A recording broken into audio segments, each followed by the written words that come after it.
এই মুহূৰ্তৰ big breaking news দিব বিচাৰিছোঁ। এইবাৰ ধন দাবীত নামি পৰিল একাংশ ছেটেলাইট সাংবাদিক। গোলকগঞ্জ থানাত এজাহাৰ দাখিল দুজন ছেটেলাইট চেনেলৰ সাংবাদিকৰ নামত। ধন দাবী কৰি এতিয়া বিবাঙত ছেটেলাইট সাংবাদিক। স্বয়ং আক্ৰাছু নেতা হেমৰাই গোলকগঞ্জ থানাত উপস্থিত হৈ এজাহাৰ দাখিল কৰিলে ছেটেলাইট সাংবাদিকৰ নামত।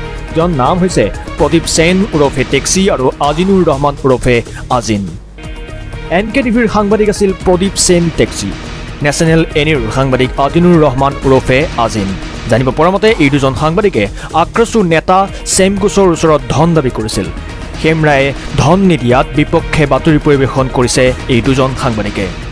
এই গোলকগঞ্জ আৰক্ষীৰ ওচৰত কাষ চাপিছে আক্ৰাছুৰ নেতাসকল আৰু তেওঁলোকে এই দুজন সাংবাদিকৰ ওপৰত কি ব্যৱস্থা গ্ৰহণ কৰে সেয়া এতিয়া লক্ষণীয় হ'ব। পুনৰ আপোনালোকক জনাইছোঁ যে ধন দাবী কৰি এতিয়া বিবাঙত ছেটেলাইট সাংবাদিক। গোলকগঞ্জ থানাত এজাহাৰ দাখিল কৰিছে দুই ছেটেলাইট চেনেলৰ সাংবাদিকৰ ওপৰত। NKTV আৰু নেশ্যনেল এনি নামৰ এই দুটা ছেটেলাইট টিভিৰ সাংবাদিকৰ এয়া প্ৰদীপ সেন টেক্সি আৰু আজিনুৰ ৰহমান ওৰফে আজিন।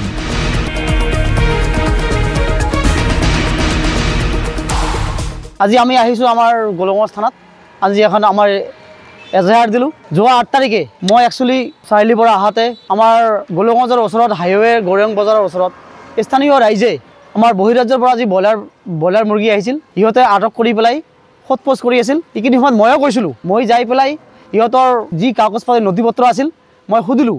সোধাৰ পিছত কয় ইহঁতৰ কোনো নথি পত্ৰ নাই। তাৰপিছত মই কি কৰিলোঁ যে আমাৰ আৰক্ষী প্ৰশাসনক মই অৱগত কৰিলোঁ যে বহিৰাজ্যৰ পৰা ব্ৰইলাৰখিনি আহিছে, আপুনি আপোনাৰ যিখিনি কাম আছে প্ৰশাসনৰ যিখিনি কাম আছে আপোনালোকে কৰক। ইতিমধ্যে প্ৰশাসন যাই পেলাই ব্ৰইলাৰখিনি ধৰি লৈ আহিল থানাত। তাৰ আগতে মই এটা বাইট দিছিলোঁ প্ৰশাসনৰ এগেইনষ্টত আৰু চেণ্ডিকেটৰ বিৰুদ্ধে মই এটা বাইট দিছিলোঁ। কিন্তু বাইট দিয়াৰ পিছত প্ৰদীপ সেন টেক্সি আৰু আজিনে মোৰ পৰা পইচা বিচাৰে। ইহঁতে বাইট লৈছিল, বাইট লোৱাৰ পিছতো পইচা বিচাৰে। 10,000 টকা বিচাৰিছিল, মইতো দিয়া নাছিলোঁ। ইমান ৰাতি মই ক'ত পইচা পাম? তাৰপিছত মই ঘৰত আহিলোঁ। ঘৰত অহাৰ পিছত পুলিচ প্ৰশাসনে ব্ৰইলাৰ মুৰ্গীখিনি থানাত লৈ আহিছে।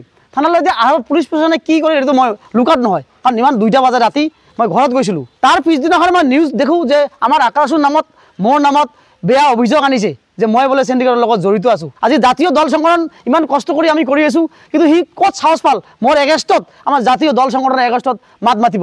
মই যদি ৰিয়েলি জড়িত আছোঁ, আক্ৰাছুয়ে যদি জড়িত আছে চেণ্ডিকেটৰ লগত প্ৰমাণ দেখক। কালি মই এই থানাৰ সন্মুখতে কৈছোঁ, কালি মই আক্ৰাছুৰ পৰা ৰিজাইন ল'ম মই। কিন্তু সিহঁতে ক'ত সাহস পাল আক্ৰাছুৰ নামত বদনাম কৰিব? ইয়াৰ কাৰণে মই আজি গোলকগঞ্জ থানাত FIR দিছোঁ। এই প্ৰদীপ সেন টেক্সি আৰু আজিনৰ নামত নেশ্যনেল এনিৰ নামত আজি আমি FIR দিলোঁ।